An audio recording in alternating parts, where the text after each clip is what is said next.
Pilipan sa kalayunan! Palayasin! Ang tao, ang bayan! Ngayon ay lumalaban! Nakakibakot! Nagtatakot! Ayan na! Ayan na! Ayan na ang sampinan!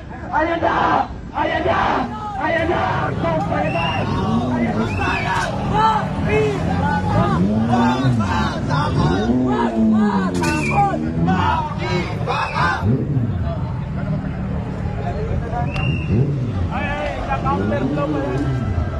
Panagutin! Duterte panagutin! Duterte panagutin! Marcos sisingin! Ang tao! Ang bayan! Ngayon ay lumalaban! Ngayon ay lumalaban! Ang tao! Ang bayan! Makibaka! Huwag matakot! Huwag matakot! Makibaka! Karapatan ng mamamayan!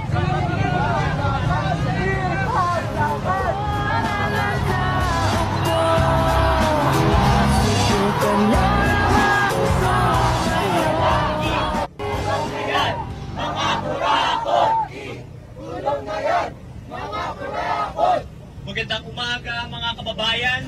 Ako po si Kiko Aquino D. Yung lolo ko po ay pinatay ng diktadorang Marcos. Yung lola ko po ay nagsugal ng kanyang buhay upang maggarantiya na mababalik ang demokrasya dito sa Pilipinas. At yung tito ko po, hinigitan niya ang ehemplo ng kanyang magulang sa mabuting pamumuno. Malapit po sa puso ko yung bayan na ito. Dugo yung binuwis ng pamilya ko sa bayang ito. Kaya kapag nakikita ko ang pangungurakot ng mga nasa poder, ang pagsisinungaling ng nasa poder, ang pag-iiwas sa pananagutan ng nasa poder, galit ang aking nararamdaman. Mga kasama, isang kwento po, 3 pangalan: Bong Revilla, Juan Ponce Enrile, at ang nagbabalik na Jinggoy Estrada. Noong 2010 po, sila ang number 1, number 2, at number 5 sa ating mga senador. Ano yung nangyari mula 2010? Naibunyag ang PDAF scam, sinipa si Jinggoy Estrada noong 2019, naisalba lang ng Administrasyong Duterte ang kurakot na si Bong Revilla, 11 po ang inabot, pero 4 milyong Pilipino ang tumalikod sa isang nangungurakot. Noong 2022, sinalba ng unity team na Marcos Duterte si Jinggoy Estrada, at noong 2025 sinipa ng taong bayan ang kurakot ng Bong Revilla. At syempre ang walang sawang, ang immortal na Juan Ponce Enrile ay tuluyang hindi na nakabalik sa Senado. Ano ang ibig sabihin po nito?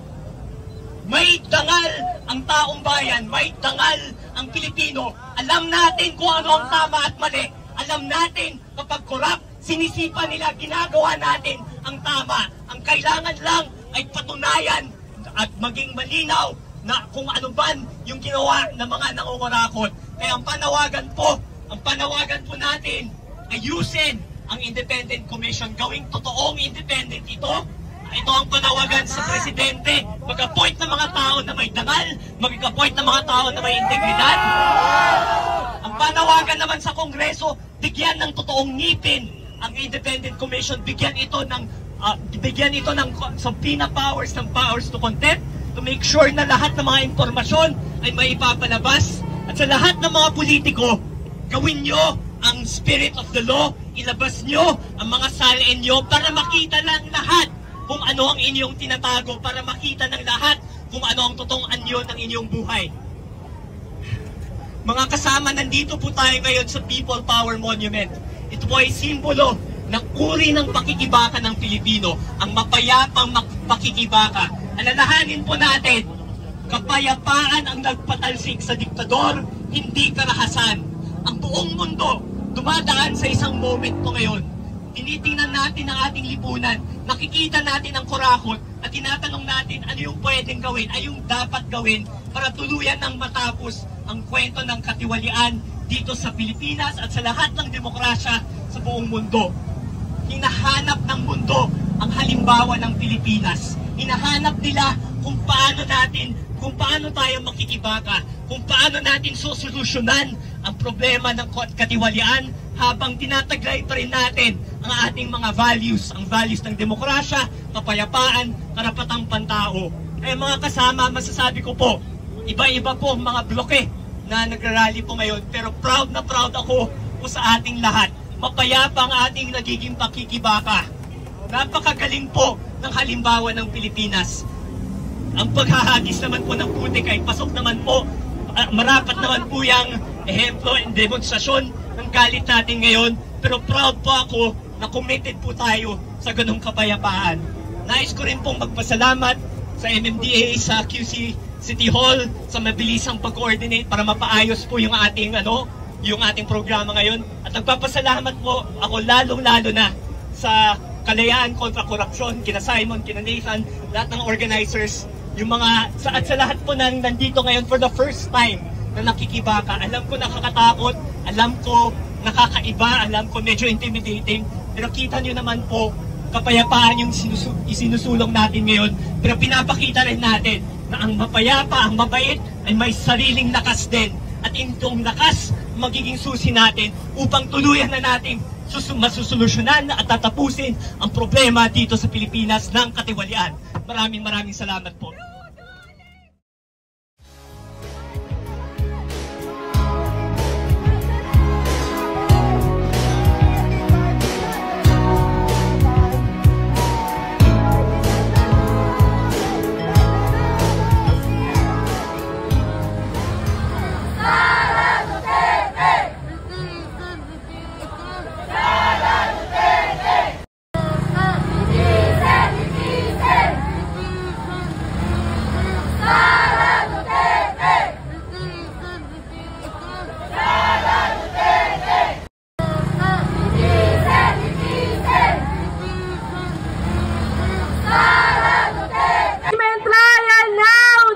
Defend the Constitution! Impeachment trial now na!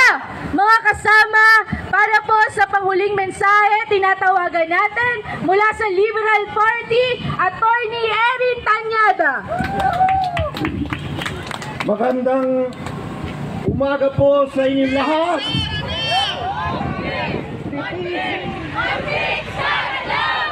Mga kasama, may simple akong katanungan. Sino po dito ang nagbabayad ng buwis? Lahat tayo ang nagbabayad ng buwis. Ngayon ang tanong ko, bakit ba nagagalit ang sambayanang Pilipino? Dahil ang buwis na ating binabayaran kada buwan o sa lahat ng binibili nating mga bagay ay winaldas at sa bawat pondong ninanakaw ni Sara Duterte sa sektor ng edukasyon, ang bawat salaping ninanakaw ng gobyernong ito sa mga manggagawa at magsasaka ay salaping ninanakaw sa mga kabataan. Ngunit mga kasama, alam niyo po, kaming mga kabataan hindi na nagugulat sa paulit-ulit na pagtataksil, sa paulit-ulit na kawalang integridad ng gobyernong ito. Bakit?